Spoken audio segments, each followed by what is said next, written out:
जब श्री राम लंका विजय करके अयोध्या लौट आए और अयोध्या के राजा बन गए, एक दिन यम देवता चर्चा करने श्री राम के पास आए।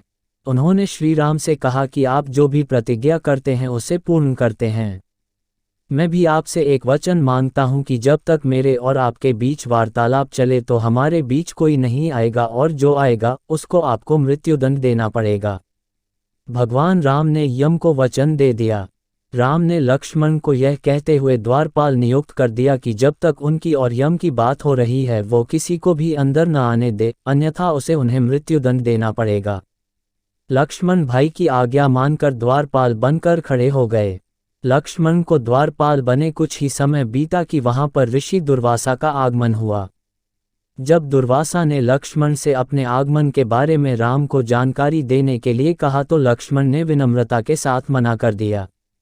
इस पर दुर्वासा क्रोधित हो गए तथा उन्होंने संपूर्ण अयोध्या को शाप देने की बात कही। लक्ष्मण समझ गए कि ये एक विकट स्थिति है जिसमें या तो उन्हें रामाज्ञा का उल्लंघन करना होगा या फिर संपूर्ण नगर को ऋषि के शाप की अग्नि में झोंकना होगा।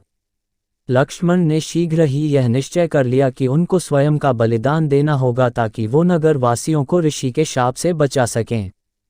उन्होंने भीतर जाकर ऋषि दुर्वासा के आगमन की सूचना दी। राम भगवान ने शीघ्रता से यम के साथ अपनी वार्तालाप समाप्त कर ऋषि दुर्वासा की आवभगत की।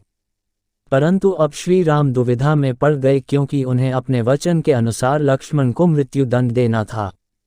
वो समझ नहीं पा रहे थे कि वे अपने भाई को मृत्युदंड कैसे दे, लेकिन उन्होंने यम को वचन दिया था जिसे निभाना ही था। इस दुविधा की स्थिति में श्री राम ने अपने गुरु का स्मरण किया और कोई रास्ता दिखाने को कहा। गुरुदेव ने कहा कि अपने किसी प्रिय का त्याग उसकी मृत्यु के समान ही है, अतः तुम अपने वचन का पालन करने के लिए लक्ष्मण का त्याग कर दो।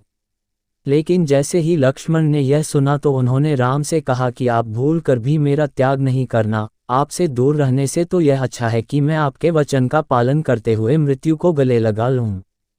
ऐसा कहकर लक्ष्मण ने जल समाधि ले ली।